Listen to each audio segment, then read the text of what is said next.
Hey guys, welcome to the 11th episode of the Sports Zone podcast. I'm joined by Aslam here. We're getting ready to kick off our 11th episode. Another great episode in store for you guys. Before we start, just wanted to remind you that Aslam has released an article not too long ago ranking the prospects for the top 30 teams. And that's hit over 4,000 views. So if you haven't already read that article, make sure you do so.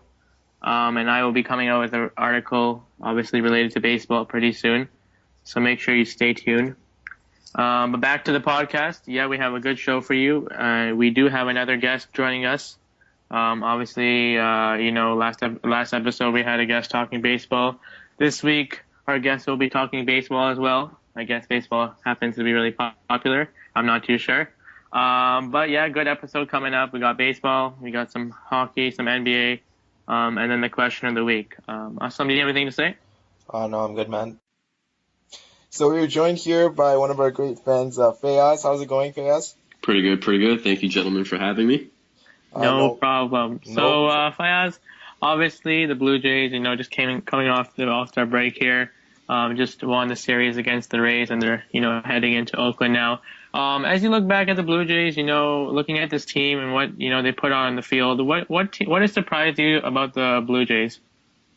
Well, what's really surprised me is how eerily similar this season was to last season and pretty much a year before. And if you go through it, there's been basically the Jays have been pretty inconsistent from start to finish.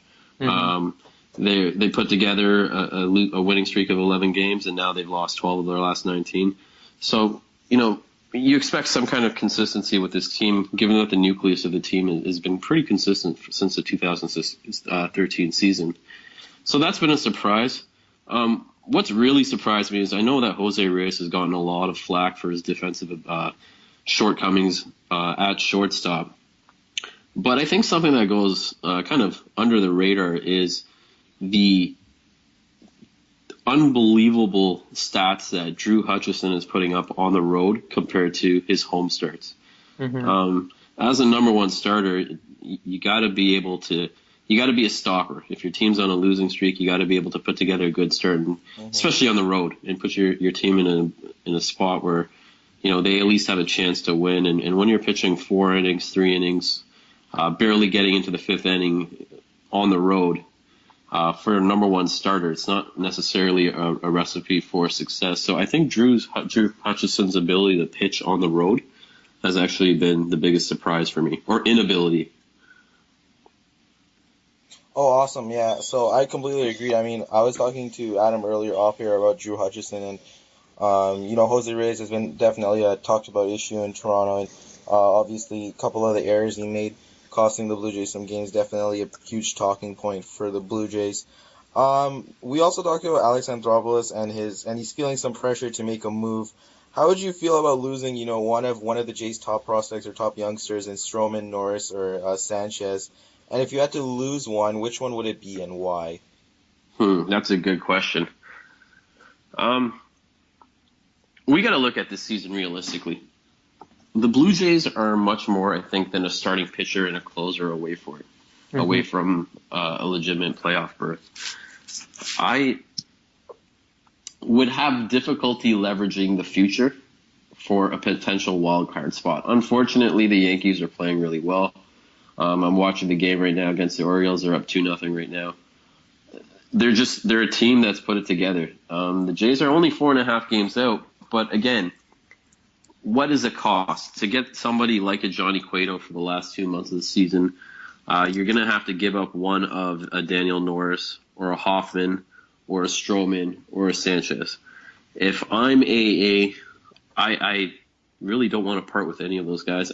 I mean, the number one guy I would not get rid of is obviously Sanchez, with a close second being Stroman.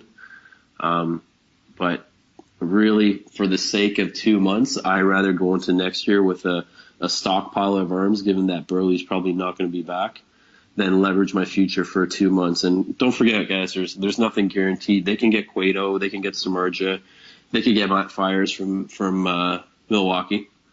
It doesn't necessarily mean a playoff berth. So would I be willing to leverage the future for a good 2-month run? Absolutely not.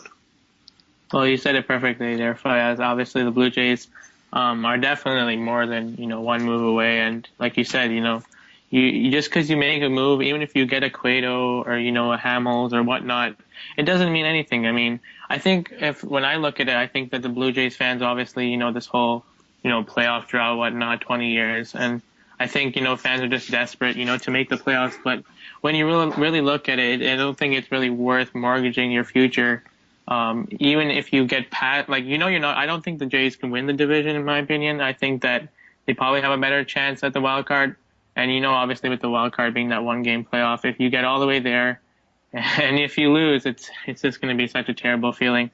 But I mean, like you said, so if you were Anthopoulos, and I know you mentioned Cueto there, but can you think of a player, someone that you would be really interested in acquiring to help this team? And obviously, maybe it's not just one, but maybe 2 or 3 players. Well, the interesting thing is, I mentioned Mike Fiers earlier on.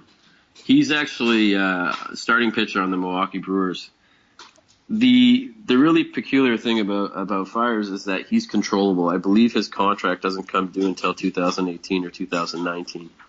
And so he's a controllable player. He's making under $1 million, which with the Jays, we never know what their payroll's like. We never know what their parameters are.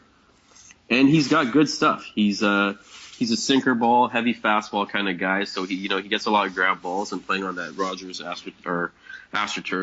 Mm-hmm. That's a good setting for him. And last year, I mean, this year's been a rough season for Milwaukee in general, and Fiers has had a pretty subpar season. He's posted about a 3.8 ERA.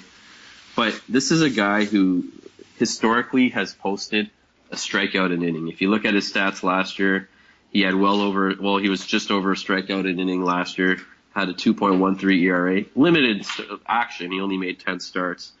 But even within those 10 starts, he posted a 2.5 WAR and a subpar, a sub 1 WHIP. So that's a guy who I think is right up Anthopoulos' alley, just because of the control and the contract situation. However, I think you're going to have to give up something pretty substantial to acquire an arm like that. As far as closers are concerned, you can go out and get a Papelbon. That's fine. Hopefully, you don't have to pay much for a Papelbon.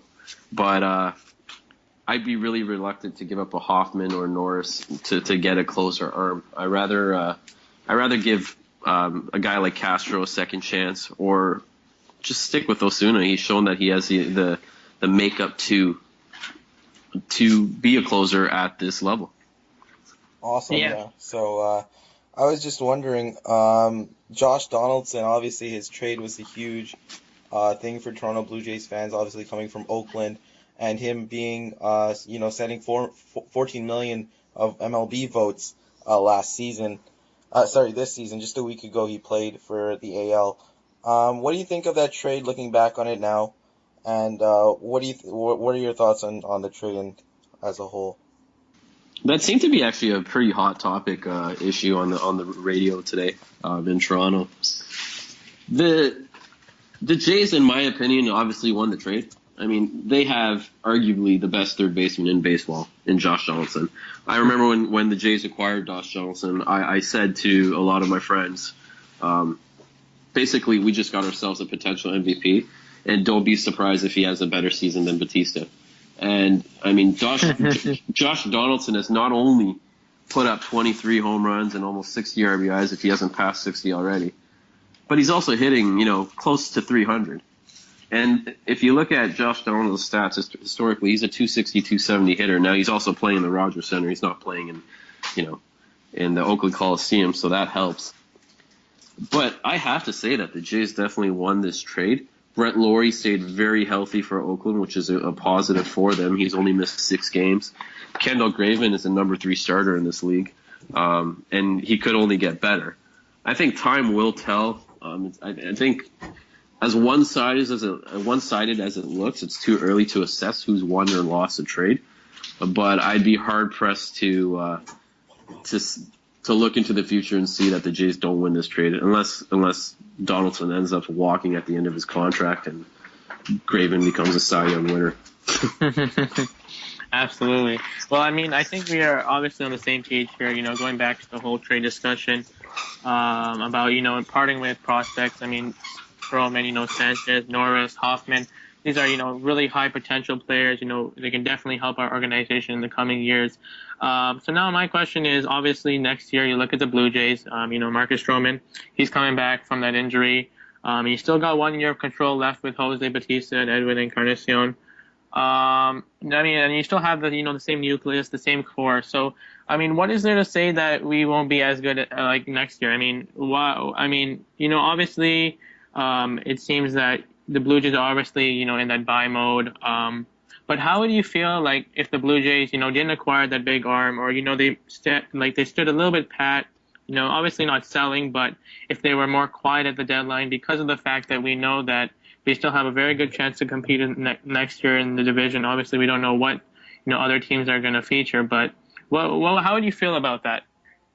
Well, I have to remove myself from this from a fan perspective and look at it from a logical perspective. The Jays haven't made the playoffs since 1993, probably before you guys were even born.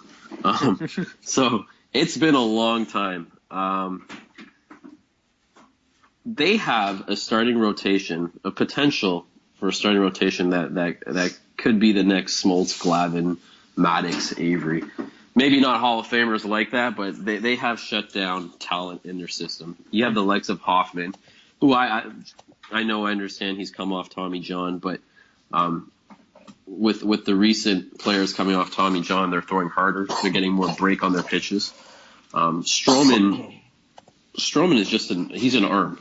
And we saw last year Stroman's ability to shut down teams in the AL East. Mm-hmm. Right? Stroman pitched very well against the American League East last year, and he also won 11 games, and he pitched half the season. So we can't forget about Stroman. I actually feel like Stroman is probably one of the players who goes unnoticed for the most part. There's a lot of focus on Sanchez, a lot of focus on Norris because he lives in a van, but Stroman is my favorite of the bunch. But when you have guys like Hutchison, you're going to have R.A. Dickey next year, and then you're going to get back a healthy Stroman, who I think is really the number one starter. Then you got the likes of Daniel Norris, and the interesting part about Daniel Norris is if you take a look at his numbers, they weren't bad. He got sent down to the minors, I think, kind of prematurely because you had to really give this guy a chance. And he didn't put up, his whip was about a 1.5. His ERA was decent. It was 3.86. So it wasn't like he was, giving up runs at a unbelievably high rate. He just couldn't find the strike zone. So I think the Jays should have stuck with him a little longer, but for whatever reason they decided to send him down. But when you got Norris, Stroman, Sanchez, Hoffman, Dickey, and there's a good chance that in the offseason you can package maybe a Dickey or an Encarnacion and get another arm, and maybe you move Stroman to the bullpen, maybe you move Sanchez to the bullpen. Mm-hmm. The Jays have a lot of options. I would err on the side of caution. If I was Alex Anthopoulos and I'm looking out for the best interests of the team and not necessarily myself, because who knows what happens to Anthopoulos at the end of the season if he doesn't make the playoffs? He might be gone. Yeah. But if he's looking at the best interests of the Jays, standing pat may not be the worst thing, and it might not be the best mood in the clubhouse. We might get a repeat of Batista and remember Casey Janssen last year sounding off. Mm-hmm. But who knows? I rather have an upset Batista for a year than leverage my future and give away prospects for arms, for rental arms, like a Cueto. Mm-hmm. Yeah, I mean, I couldn't agree with you more. I think it's obviously, I think that's in the same direction I'm going with. It's obviously with the media the way it is, and like you said, fans are anxious, and I don't blame them. And obviously, I wasn't there to live those glory days, but I'm okay with the Jays, standing pat. Maybe they have another win streak in them or something. But I'm like you, I don't think I'm ready to part with prospects for what may or may not be, a playoff bound team. So a couple more things here. Obviously, the Blue Jays aren't the only team in the league, so we have to talk about the other teams. What has caught your eye around the league? There's been a lot of obviously surprising teams, teams that have been quite disappointing, players that have been quite disappointing. Let's start with pitching. Who do you think has been the best pitcher in the MLB? I think you really got to start at Zach Greinke. I took a look at his ERA the other day, and I had to do a double take. He's at a 1.30 ERA. Like, I don't think there's a pitcher who this late in the season has posted a 1.3 ERA probably since Bob Gibson. I mean, I remember Pedro's season in 1999, which is probably the best season I've ever seen as a baseball fan. I've never seen anybody put up numbers like Pedro did. He was untouchable, absolutely dominant. Greinke's not at that level. Greinke hasn't been dominating pitcher or the hitters like that. He's averaging under a strikeout an inning, whereas Pedro had over 300 strikeouts in that season. But he's just not giving up any runs. He's pitching to contact. He truly is a pitcher who has a 92, 93 mile per hour fastball, and he can get it up to 95 when he wants. Zach Greinke, for all intents and purposes, is a pitcher. He is not a thrower. He is a pitcher. Another guy who's impressed me, and I'm not really surprised by it either, is a guy like Chris Sale. I mean, he's been to have 10 or 8 consecutive starts with 10 plus strikeouts. He's been close to unhittable. He got off to a rough start in the season. He's actually not pitching too well against his AL Central rivals. Kansas City's roughed him up for a couple outings, and Minnesota's got to him a couple times as well. But Sale's been really, really, really strong. And then there's the young guys you got to look out for. The guys, like, it's nice to see Jose Fernandez back. He's doing really well. Jacob DeGrom on the Mets. He's thrown really well. He has an ERA just under 2 or just over 2. Garrett Cole has, I think, 13 wins this year. Shelby Miller's, again, another solid arm. And then you guys got a young talent like Syndergaard, who, I hate to say it, is averaging a strikeout an inning. And then there's a guy who goes pretty under the radar, and that's because he's pitching behind the legs of Colin McHugh and Dallas Keuchel. But Lance McCullers is also, a good arm out of Houston. So there's been a lot of good young studs coming out, and that's what's really surprised me. We got the usual suspects. Felix Hernandez has pitched really well. Matt Scherzer. We can't forget about Clayton Kershaw. He had a really tough start to the season, and Clayton Kershaw's a second half player. I mean, if he has a really good first half, look out, because he's going to do something ridiculous in the second half. And this year, compared to his standards, he had a subpar first half. But he's really, really turned it. He's going to turn it on in the second half, and he actually got pretty hot right before the All-Star break. So I expect that to carry forward. For sure, I totally agree with every name you put out there. Speaking about the Dodgers specifically, I think it's going to be very interesting to see if they actually make a move for someone like Cole Hamels or Johnny Cueto or even David Price, because they definitely have, obviously one of the top farm systems, and if they can make that move, that rotation could be very scary, but I guess that will have to be seen. Yeah, absolutely. I wouldn't want to go up against a Greinke, Cueto, and a Kershaw, and then not in that order. Kershaw's still my number one. Absolutely. Yeah. So moving on from pitchers, who do you think has been the best outfielder in baseball this year? That's a good question. We got a lot of candidates. I never was a Bryce Harper fan, but you gotta throw him in the mix. Bryce Harper's had an excellent season. And, coming into the season, I thought he was one of the most overrated players. Career 260 guy, pretty much. But he's hitting for average. He's hitting about just over 330 this year, and he's putting together consistent at bats. With these young guys, they're going to strike out a lot. Bryce Harper's, he's striking out at a rate just under 1 strikeout per game, but he's getting on base. I think his on base percentage is just over 460. So those are some pretty solid numbers. I did not expect that out of Bryce Harper. I thought he would. I thought he was more of a player who was overhyped. But when you talk about the best outfielders in baseball, the conversation starts and ends with Mike Trout. Mhm. He's just by far the best player in baseball. And a couple of years ago, I'd say in the 2013 season, I would give that nod to Miguel Cabrera. But he's been surpassed. Mike Trout is the best player in baseball. If I'm starting a team and it's not a pitcher, I'm taking Mike Trout.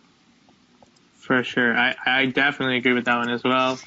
And I think one more question here. Obviously, I'm going to ask you who wins the World Series, but I know at the beginning of this off, with the whole off season, in the beginning of the season, everyone was talking about the acquisition of Max Scherzer by the Nationals, and people already putting up their money and saying like the Nationals were favorites to win. Obviously, they haven't performed to as good as they would have expected or as they would have wanted. Obviously, going to probably make the playoffs as well. But who do you have winning the World Series if you had to say today?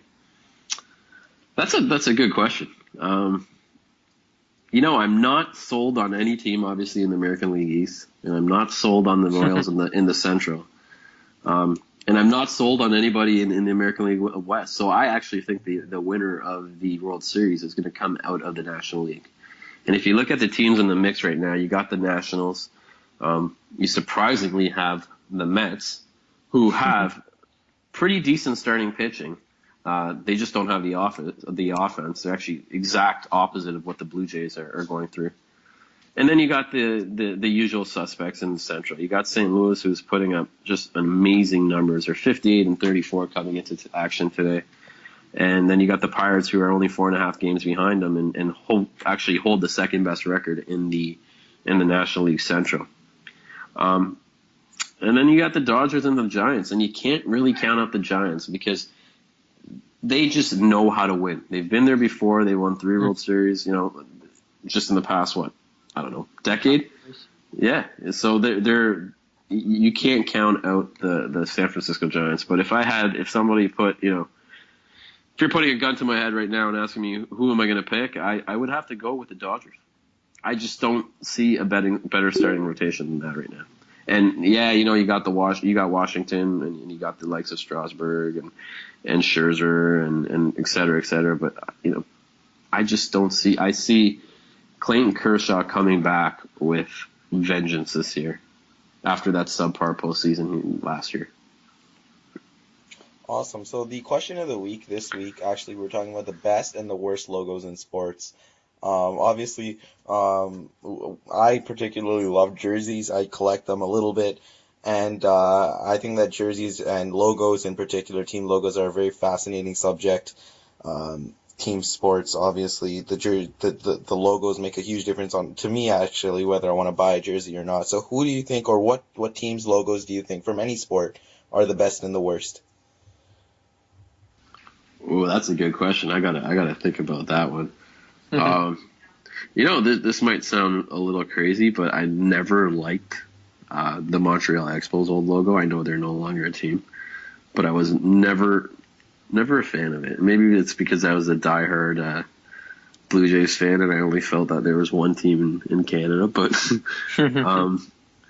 that's a good question, guys. I'd probably say that a jersey I never see myself getting would probably be like a Florida Panthers or Carolina Hurricanes or something like that. It just, there's no appeal. The Panthers have horrible colors, and the Hurricanes just looks like it doesn't even look like a hurricane. It looks like a cyclone. It's gone out of control, and they're the same thing. But yeah, I'd probably say Hurricanes. Horrible color scheme. Mm-hmm. Do you, I guess with the Blue Jays here, preferably, I know I really like the new logo. I wasn't really a big fan of the last logo prior to it, the whole like Jays, Yep.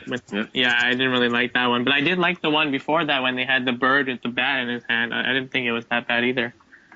I see. I'm a little older than you guys, so there's some nostalgia there. I've always been a fan of the old logo that's since been redone, a little refined to the one that they have right now. Mm-hmm. And I was never a fan of the logos they decided to go with after the old one. So I'm actually quite happy the Jays went back to their roots. Mm-hmm. I'm a pretty, I wouldn't say a big fan, but I've heard a lot of bad things about the new Raptors logo. I'm okay with it. I have no issues with it. It looks okay to me. I got a hat. I got the new hat, so I'm okay with it. Oh, nice. Mhm. Well, Fayaz, thank you so much for joining us this week. It was definitely great having you on. You definitely know your stuff about the baseball world and the Toronto Blue Jays, obviously. Thanks again for coming on, and hopefully we'll have you on another episode. No problem. I'd love to be on again, guys. Thank you for having me. No problem. Take care. Take care. Oh, thanks, Fayaz, for joining us. It was great having you on, talking some baseball. I always love talking baseball, but now we're going to move on to some NHL and some very, very interesting news coming out of the hockey world. An interesting car accident, apparently, related to the NHL world. Aslam, what is the latest on this? Well, you know what? Our neighbors to the south a little bit, the Buffalo Sabres, recently signed center Ryan O'Reilly after they traded for him in a package I thought was a lot to give up for Ryan O'Reilly considering the type of money they offered. He wanted, sorry. They gave up Nikita Zadorov, who is a top four left-handed defenseman, should be really good, amazing on defense, big and can skate. Mikhail Grigorenko, JT Compher, and the 31st overall pick. So days after signing the 7-year, I believe $52.5 million extension with the Sabres, Ryan O'Reilly was actually intoxicated, got behind the wheel of a car, and drove it in his truck, drove it into a Tim Hortons, fled the scene. So he was actually arrested, I believe, by the OPP. And the significance of this event is that, Ryan O'Reilly is supposed to be a leader for Jack Eichel. I believe that's the reason he was kind of brought in, to kind of be that stopgap between, obviously, Jack Eichel being an elite prospect, that you really need someone to mentor him. And Ryan O'Reilly seemed like a really good option to mentor Jack Eichel as he begins his stardom in the NHL. So they obviously gave him a lot of money, $7.5 million a year, and as a leader on the Buffalo Sabres, as a new Buffalo Sabres, it's not really a good impression. So that's definitely an interesting story, and we're gonna have to see what comes of it in the future as the Buffalo Sabres and the OPP continue to investigate. Good stuff, good stuff. So, not too long ago, we were talking about, obviously, the NHL draft, and then, obviously last week we talked a little bit about some of the prospects in the Leaf system and, around the NHL. So the Leafs, obviously, their prospect development camp just came to an end. What can you tell us about what went down there? Well, you know what? There's some really interesting stuff at Leafs prospect camp, obviously with Mike Babcock coming in. The first full year with Kyle Dubas, Mark Hunter, and Brendan Shanahan, with them running the prospect development camp, and obviously with the Leafs being a rebuilding team, obviously prospects being really important to the Toronto Maple Leafs. The prospect development camp has been getting a lot of attention for one specific reason, and that's because, the Leafs have been focusing a lot on nutrition, health, proper exercise and stuff like that, rather than actual on-ice scrimmages. They've been focusing on skill development, like, breaking into small groups and, learning specific skills rather than, the traditional, what all teams kind of do is, they just break up into two teams and then scrimmage against each other. And I think that's just really interesting that, they're trying to reinvent the system here in a way, by focusing on things that are not, skill development is extremely important, but you can obviously work on that when you have a better idea of where prospects are at, and you do that through scrimmaging. But the Leafs are taking a long-term approach to this, and that's why they're using skill development with, they hired a lot of coaches and specific skill coaches. They actually hired a new goaltending coach today to work with these kids and trying to develop them at a young age instead of, putting them out there and putting them up against each other just to, rank them or whatever teams do or whatever the reasoning is behind scrimmaging. So the Leafs are putting a lot of emphasis behind, proper eating because I don't know whether it's like they kind of threw shots, I guess, at Phil Kessel as he was exiting. People said that he wasn't in shape. I'm not too sure about that. Obviously, the main thing that you could argue against that is he actually beat Tyler Seguin in the fastest skater competition. So if he's not in shape, then how did he do that? But I guess that he wasn't exactly a role model in terms of fitness, and that's what the Toronto Maple Leafs and Mike Babcock really want out of their players. They want them to be eating right, maintaining shape, and that's really important for this new Toronto Maple Leafs management core. And I just thought it was really interesting to see them do that. For sure, man. I think that's really, really interesting as well to hear. Obviously, I find that to be really interesting because I've never really heard of that before. And I don't think a lot of teams do focus on that, but well, I guess we'll see how it pans out. Hmm. So obviously, another thing with, prospect development camp, you get to see, the recently drafted top prospects in the league. Is there any news about players, top prospects that may or may not crack their teams? Well, a very interesting one. Obviously, last year's eighth overall pick, William Nylander out of Modo, Mm-hmm. came over from Sweden. Actually, did really well. Put up as a 19-year-old one of the highest point per game averages in the Swedish league has ever seen, and that eclipsed, the point per game averages of Nick Backstrom, probably Matt Sundin, players like that. I mean, those are some really, really good players, and for him to put up that kind of point, 20 points in 21 games, especially playing on, I mean, Modo, if people don't know, Modo in Sweden in the SHL was a really, really bad team. So for a player like that, for a 19-year-old kid to put up those kind of numbers against men in a professional league is absolutely, it's astonishing and just shows how much of a steal he was at the eighth position. And then he came over to the AHL, played for the Toronto Marlies, and you know what? He had 2 points in 6 games. Trying to just, there's a smaller ice in North America as compared to Europe, so less room to, skate around and do tricks, I guess, and skills.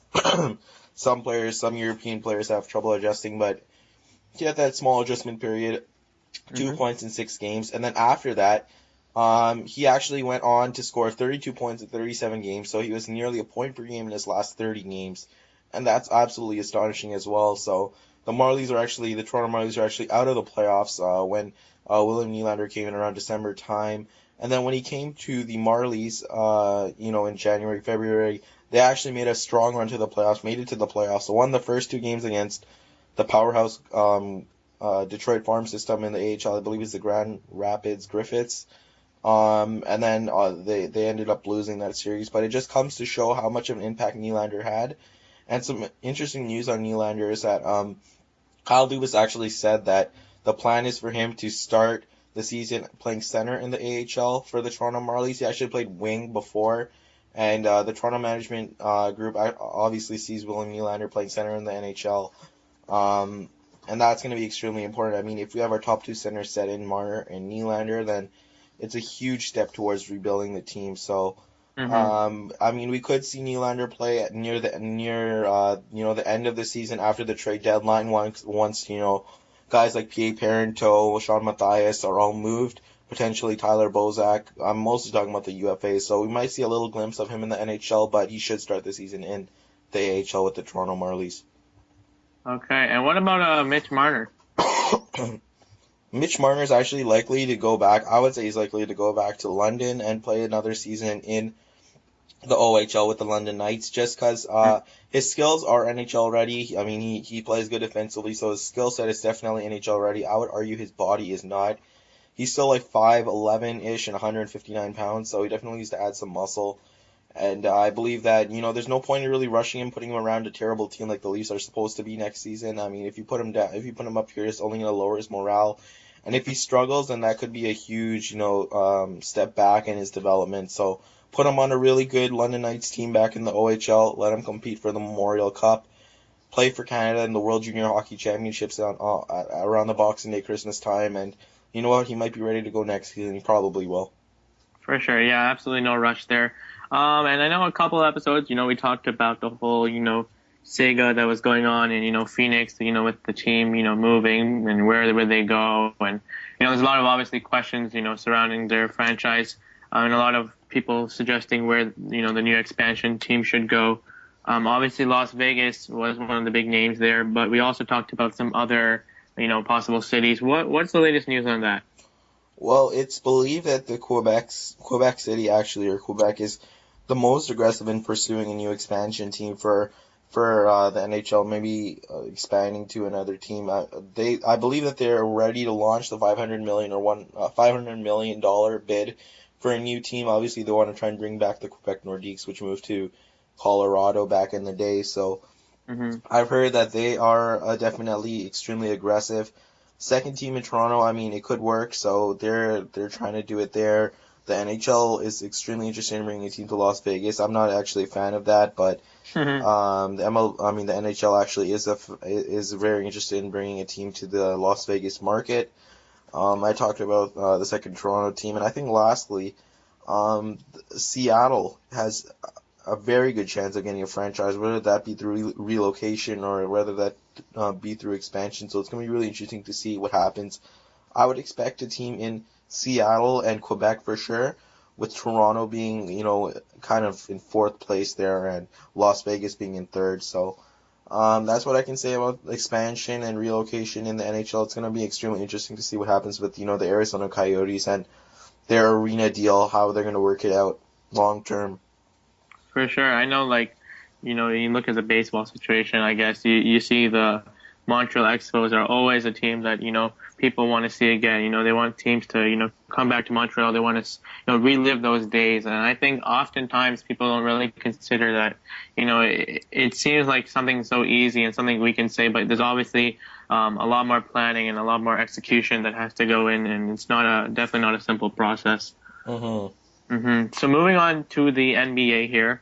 Obviously last week we had a lot to talk about. There were so many moves we had to cover. This week's been a little bit quieter. But the biggest news obviously is Ty Lawson. We talked about how last week, the Emmanuel Mudiay era has begun, once Lawson were to be moved. And Lawson, obviously, not too long ago, he received, I think, a DUI. I think his second in not too many days or weeks. And he's going to be having to serve, I think, a month worth of time or something. But obviously, we know we know he's been a troublemaker, and I don't think it's been a pretty ride for him in Denver. So obviously, the trade that happened, obviously he got sent to the Houston Rockets for a couple players and a first-round pick, protected first-round pick. Obviously, I heard that the Lakers were, aggressive bidders for some reason. I guess maybe they don't believe in DeAngelo Russell starting at their point guard or whatnot. But what do you think about that move? Obviously, if you don't mind me starting here, I've said it and everyone's been saying it that for many years that, the Houston Rockets are a very, very good team. Don't get me wrong here. They're a very good team. They have James Harden, who is absolutely MVP caliber player right there. You have Dwight Howard. He's definitely helped their organization a lot. But all these years, even with Jeremy Lin, he wasn't very good, and obviously Patrick Beverley, just like Jeremy Lin, I don't believe he's a true starting point guard in the NBA, but people will say what they want. I think that Lawson will be the point guard that they're looking for. I know he's a troublemaker, but in my opinion, he still provides on the court. I think he still will do a pretty good job. What might be alarming with Ty Lawson is that his field goal percentages have been decreasing over the last 3-4 years, which might be a little bit concerning. But what do you think about this move? All right, so yeah, I agree, man. Ty Lawson, obviously, I agree with you. I don't think Beverly or Lynn were really starting point guards. I think that Ty Lawson is kind of he might put them over the top. Obviously, he's not too good in the locker room. Yeah, as you said, he's a bit of a troublemaker, but I think that the field goal percentage declining is a bit of a concern.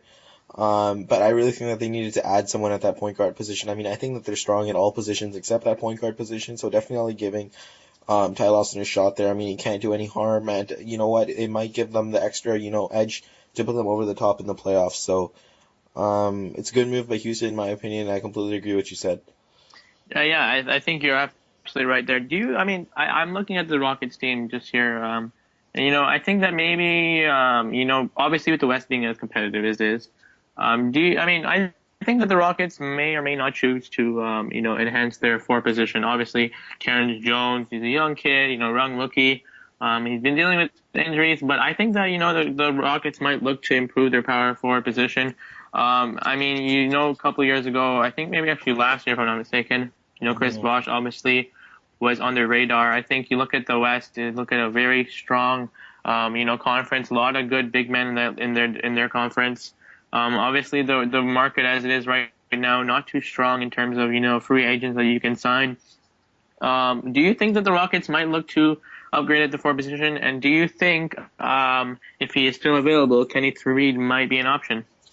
I think that, obviously, after doing the business with Ty Lawson, I think that it's increasingly unlikely that the Rockets would pursue a Kenneth Faried, although I do think that he would be a great fit there. I think that Denver definitely needs a rebuild. I know that they're trying to re-sign Danilo Gallinari for some reason. I don't really like him as a player for some reason. I don't think that, he provides that defensive edge you need from a championship contender. So I think that they're fine at the 4 position. If they can go after Kenneth Faried, then absolutely go and do it. But I think that the real position that they needed to upgrade was that point guard position.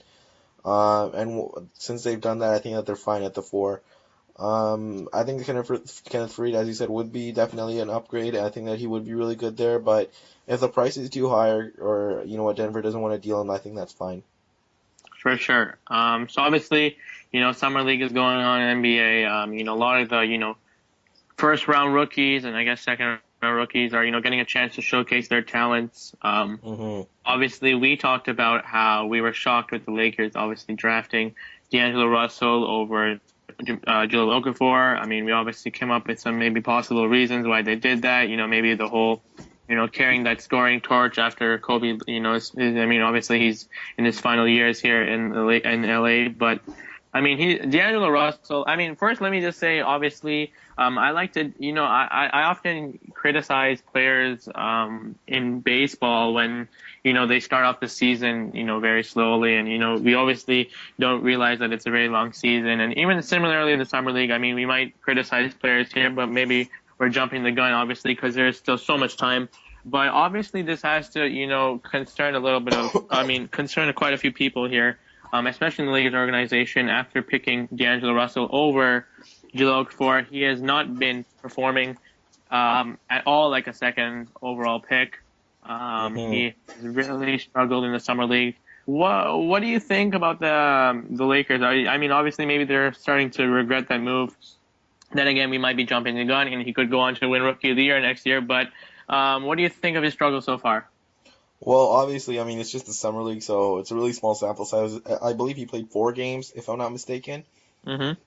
And obviously in those 4 games, I mean, we saw him turn over the ball a lot. He had some shooting issues. He didn't really have. It looked like he didn't really have too much chemistry with the other players. I mean, there was tons of times where he turned it over trying to pass the ball. So it's definitely a concern, I would say, for the Los Angeles Lakers. Obviously, it's a really small sample size, so we can't call him a bust yet. I'd say we should reevaluate after a year, but especially in the NBA, where rookies are expected to make a huge impact in their first season, I think that Russell is in a little bit of trouble if he doesn't start. Using his IQ a little bit better on the court, trusting his teammates a little bit more, making better passes, and improving his jump shot for sure. I think you're right, and I think we often don't think about this, but when you're picked second overall, the amount of pressure you have to perform. I think a lot of times, especially with the point guard, the way the point guard is developed in the NBA, obviously you see more scorers, less passers, and I think maybe he feels that I have to carry this team, I have to score more, I have to do, and I think maybe he has too much on his plate. Do you agree with me there?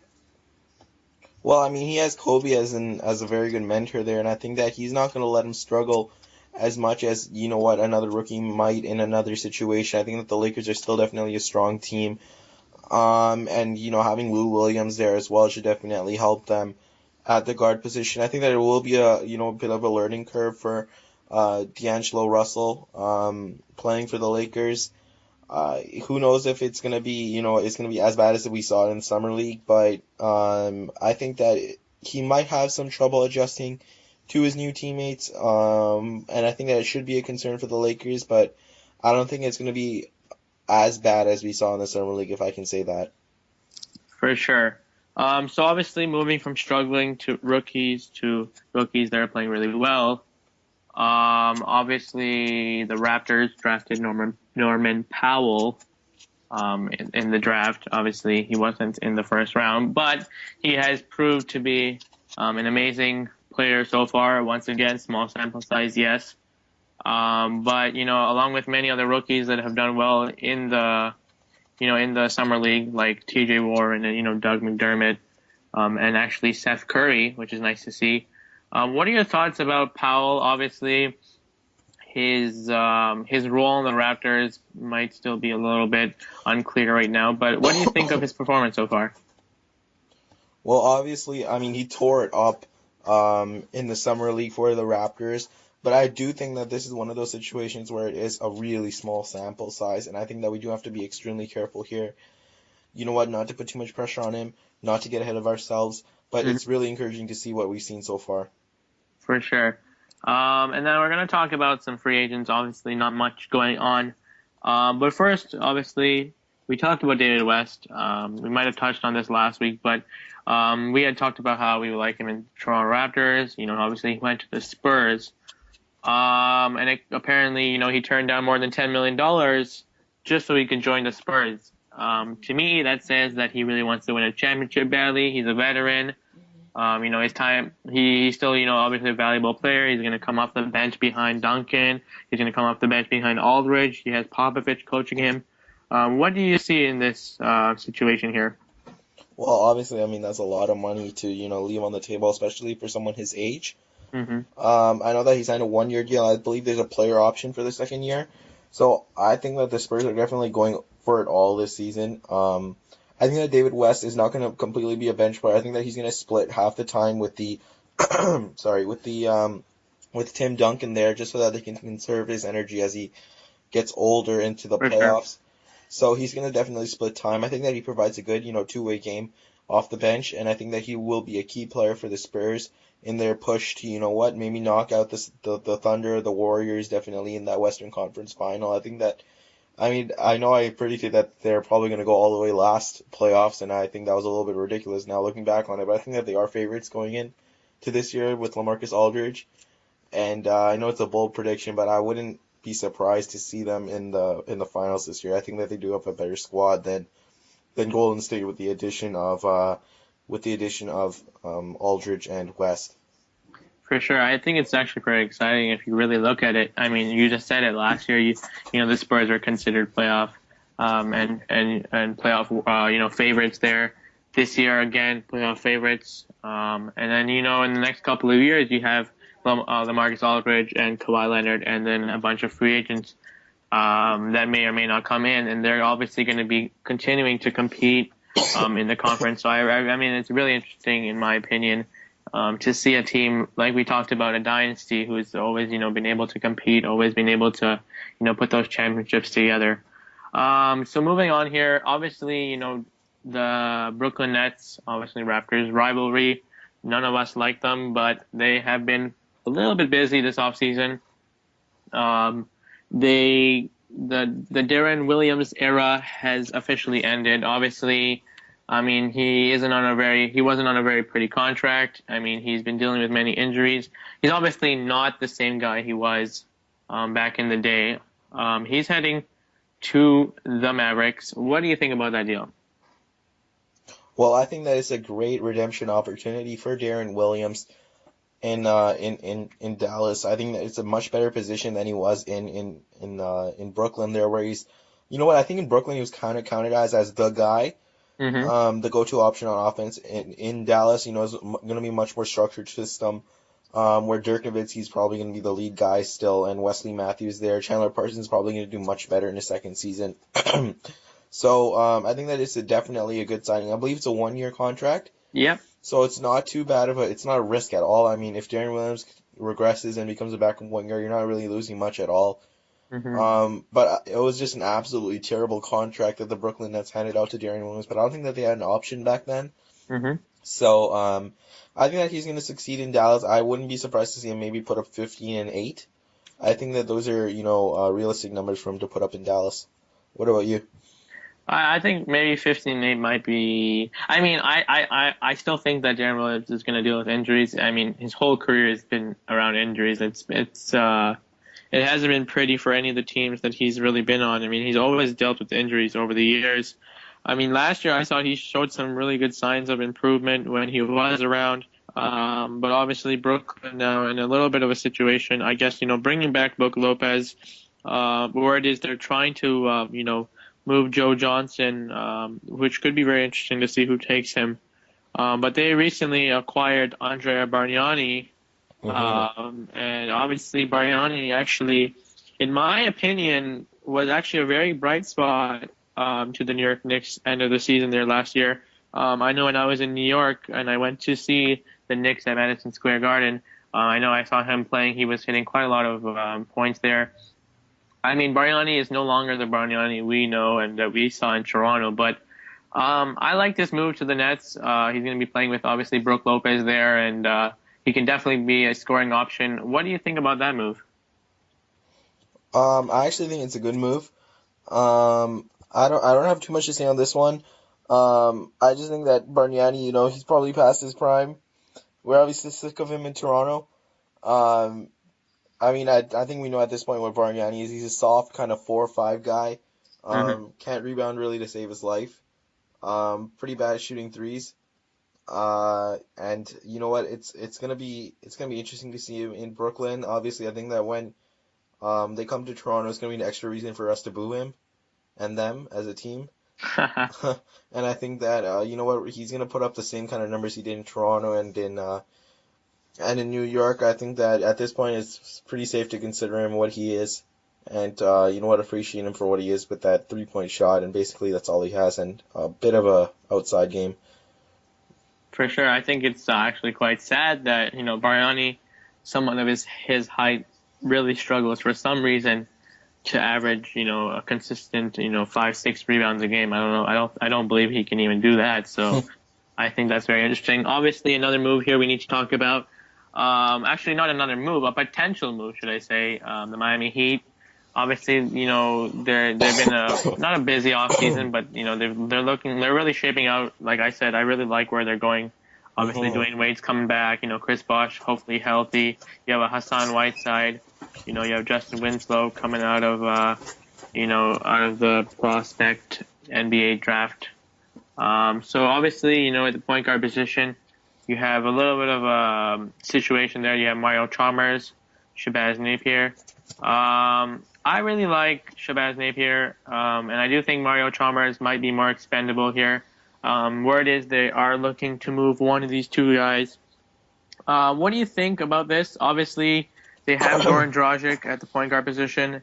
Napier, obviously, he's pretty fresh in terms of being drafted just a year back there. Obviously, the whole LeBron James wanting him very badly. Obviously, the Raptors passing on him. Do you think Mario Chalmers will be the guy to go, or do you think this will be a case of another rookie who doesn't really last in his team and is traded within just 1 or 2 years after being drafted? Well, I definitely think that if one of the two had to go, I think it definitely has to be Mario Chalmers. I don't think that it's a question, really. With Goran Dragic here, I think they can shed some salary by dealing Mario Chalmers. At this point in his career, I think we know what he is. He's not too good of an offensive threat, especially with creating his own offense. He definitely benefited from the big three being in Miami. He was a serviceable point guard in that position, so I definitely think he needs to go. He might be, you know what, a good backup point guard or play some kind of start minutes, barring injury, on a team, but I don't think that, he's a starting point guard and a championship contender. I think that they need to move him and give Napier the time. For sure. So moving on to the last move here, Jeremy Lin. That whole Linsanity, when he was with New York. Then obviously he went to Houston. I know you wish that he came to Toronto instead of Cal right now. I'm just joking. um, so obviously he's headed to the Hornets. The Hornets obviously have been making quite a few moves this offseason. What do you think about this move? I mean, I don't really. There's nothing much to it in my opinion. Obviously, Kemba Walker is there. You got Al Jefferson and company there. Hmm. And Nicholas Batum, who I think is a very good acquisition in my opinion. What do you think about that move? I think he's just going to be same old Jeremy Lin, but do you think he might, revamp himself into the old Lin sanity? I actually don't think so. I think I agree with you in saying that, you know what, he's going to be the same Jeremy Lin we know. I think that Linsanity was obviously a fad, a phase, kind of a hot streak, and that landed him that contract with New York. But what I do agree with you on is that Batum signing or that Batum trade is going to prove to be extremely valuable for the Hornets going forward. I really like Batum as a player. I wanted Toronto to go after him. I don't think they had a piece, maybe Terrence Ross. I don't know if Portland would want Terrence Ross for Nick Batum, but I think Batum is definitely undervalued. I mean, he's a terrific outside player. He can defend really well. I think that the defense is the best part of his game, and he's kind of athletic. So definitely a good pickup for the Hornets. For sure. So a couple more things here, actually. Josh Smith recently signing with the Clippers. Josh Smith, he's been a very, I don't even know what to say. Obviously he had his days in Detroit there and, obviously moved to the Rockets at the end of the last season. And now he's signing with the Clippers. Obviously, he isn't the Josh Smith we know. He really, for some reason, he reminds me of Terrence Ross when he shoots the three. He just likes to shoot the three for no reason. Do you think that maybe Doc Rivers can straighten him out and, playing with, Blake and DeAndre and Paul and now Pierce, the truth will be help him in his career? Or do you think he's reached that point where, he's not going to be very valuable anymore? Well, I think that he is a solid bench player. Obviously not a starter anymore like he was expected to be in Detroit. But I mean, I think he fits into the Clippers culture obviously with Paul Pierce there, Chris Paul, Blake Griffin, DeAndre Jordan obviously. I think that he's going to fit in well there obviously with a limited role. I think Pierce is going to start. He's going to come off the bench probably to replace Pierce. I think that he's still, he has that athleticism. He's getting older in age, so I wouldn't sign him to a long-term deal, but the deal that the Clippers signed him to is perfect, and I think that, it makes their team only a little bit stronger, and it's moves like these that really help you in the playoffs when you're going for a deep run. For sure. So concluding the NBA segment here, I just wanted to ask you, and I'll share my opinion as well. Obviously, there's been a lot of big free agents on the market, LaMarcus Aldridge, and the others that have been signed. But what is one of the moves that you think that we will look back? Obviously, we talked about Batum, which was reminding me to ask you this. What is one of the moves that maybe went under the radar, wasn't, a huge signing, maybe even a trade that you think maybe is a steal when it comes to the end of next season? One move that maybe could help a team dramatically and turn out to be a move that they look back and really are happy that they made. Well, I think that that's a very good question, first of all, because obviously the NBA is dominated by, those big type of trades that, would hold the spotlight or whatever. But I think that a really under-the-radar acquisition that happened, and it may have been big at the time, but, it didn't really get the attention that I thought it deserves, was Lance Stevenson to the Los Angeles Clippers. I think that he's really going to help out the Clippers there. I think that he brings, he can talk about all the nonsense that he does on the court, blowing into LeBron James's ear, I guess. But he is a terrific player on defense. I think that in playing a role similar to what he played in Indiana, I think that he's going to do really well. Where he's not going to be, counted on as much. And you know what? The price that they paid was extremely, extremely cheap. I mean, Spencer Hawes and Matt Barnes for Lance Stevenson is a terrific trade for Doc Rivers, and I think that as a coach, I would be thrilled to have Lance Stevenson on my team. I mean, you can put him on in all situations. He's going to give 100%. So that's definitely a move that I would say kind of went under the radar, and I think we're gonna look back on it and say, if the Los Angeles Clippers make it to the Western Conference Finals, in place of maybe a Golden State or a Dallas or a Houston, I think that Lance Stevenson is going to be a huge factor in them winning the series. I think you're right. I think I wasn't going to say that as my choice, but I do agree. I think Lance Stevenson. He's dealt with a lot of he had a lot of success obviously in Indiana. He got a really good contract there in Charlotte. It just didn't pan out. Obviously he is a little bit of a troublemaker, maybe you would like to say. And I think the Clippers are a very, strong team. They've always, unfortunately exited out pretty early in the NBA playoffs. But I think that, a move like this could actually go a long way and, help their team, make that further run and who knows, even past the Warriors, which I don't think will happen, unfortunately. But my move, in my opinion, obviously we looked at the free agent market. Everyone was talking about the big man on the market. Gasol, you had Love.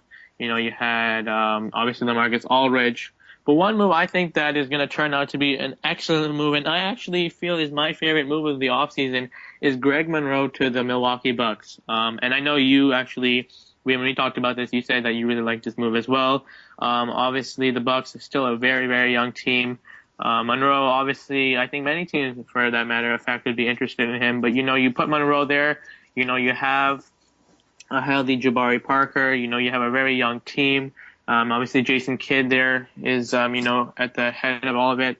Do you think that, I mean, obviously, I think the Bucks are a playoff team, no doubt about it. But do you think this is the kind of move that can, separate them from being a, first round exit, maybe like our Toronto Raptors, to actually someone who can compete, with the Bulls and with the Cavs?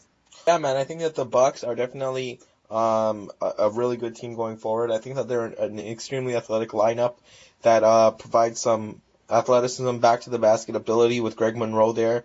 And you know what? That consistent low post ability that Greg Monroe brings is definitely a huge advantage to the Bucks.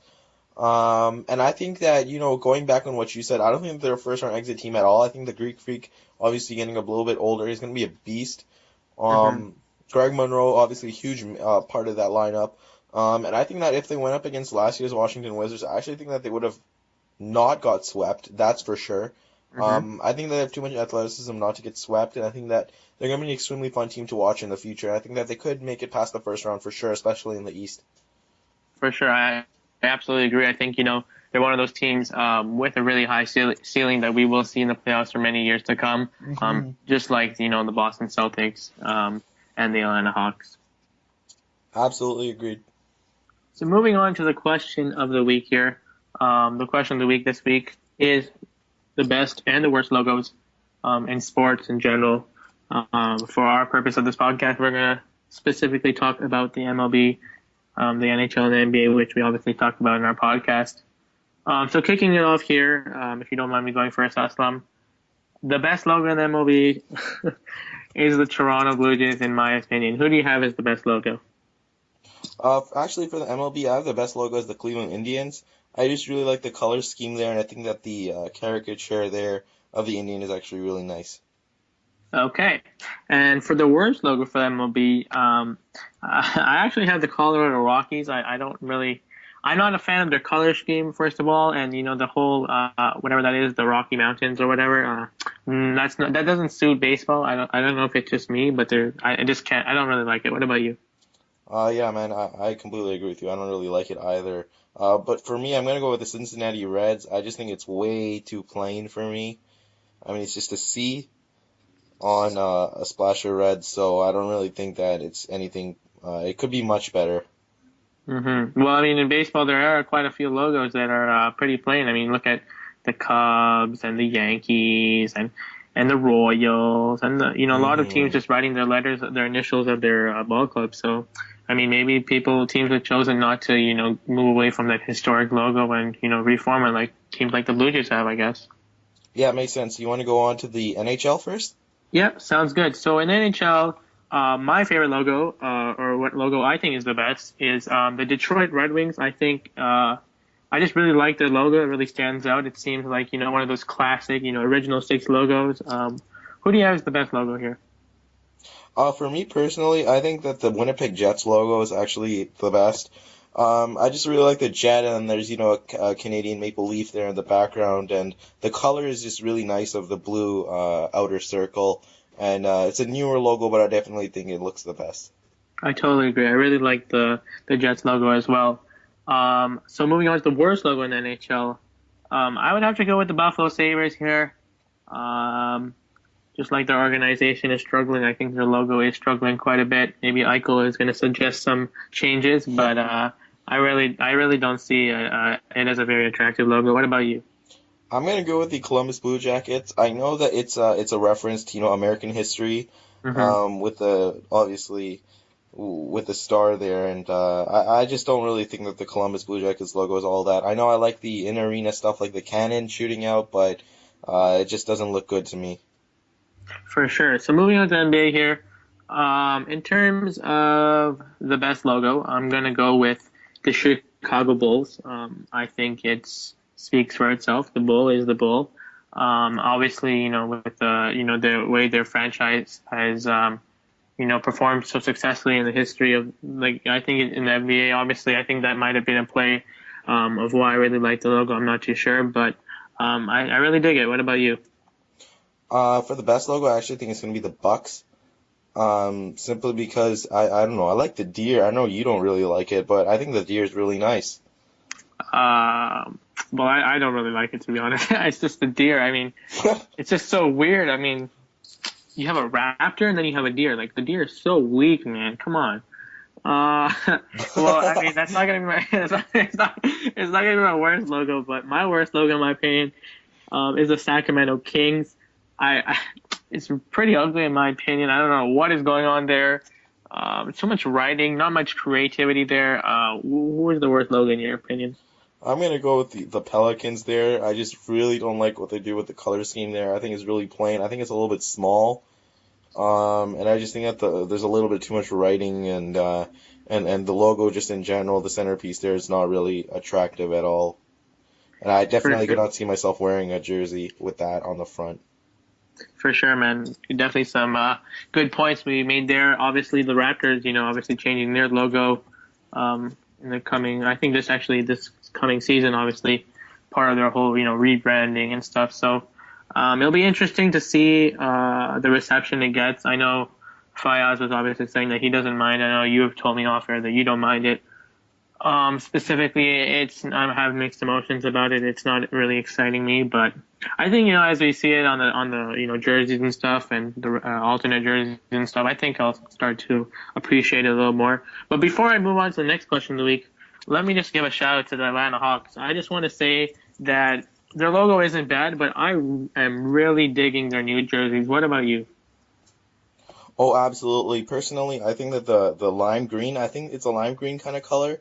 Yeah, It actually neon lime green. Yeah, yeah, absolutely. it goes really nice on the red and the black jerseys there. I gotta give them a round of applause there. I mean, I'm not even an Atlanta Hawks fan myself, but I just want to pick one up with maybe Teague on the back or Horford. So they definitely did a good job there. It's a really eye-catching jersey, and I think it's gonna look really nice on the hardwood. Absolutely, and I hope the Raptors, if they, try to implement maybe a new jersey. I know they're still working on it. I really hope they don't implement a gold jersey for OVO. I mean that. Well, Oh actually, God, that could. I think that would, sorry to interrupt you there, but I Or think that would be a great idea. I mean, I like the black and gold personally. I know that they gave away those, and I yeah, actually have one of those black and gold kind of Raptors logo themed OVO style. I actually think it looks really nice. I wonder if they do something like, the current Raptors logo, just making it black and gold, making the uniforms black and gold. I think that the purple and red and black is kind of tacky. I don't mind it as long as it's not like gold, like all gold. You know what I mean? No, no, Like no, I if the agree. jersey were to be white or black and the writing to be in gold or like tinted with gold or something, I think that'd be pretty cool. Now, if they're gonna wear gold plated jerseys, then that's another question. Oh, no, I completely agree. That That would be would be a really little bit weird. heavy to wear when you're running across the court. But anyways, that can conclude our question of the week. Next week, we're going to be talking about moving from the best and worst logos. We're going to be moving on to the best and the worst stadiums in sports. Once again, MLB, NHL, NBA, and obviously some other sports that we may or may not think of. But do you have anything else to say, Aslam? No, I'm good, man. It was a great episode for sure. Absolutely. So that concludes our 11th episode of Sports Zone Podcast. Once again, big shout out to Fayaz for joining us this week. Shout out to everyone for listening and supporting and, giving us, feedback and telling us how to improve. Sharing. And like I said earlier, make sure you catch Aslam's latest article. And I will be having one coming out in the next week or two, so make sure you stay tuned for that. But for Aslam and I, we want to thank you, and we hope to see you next time.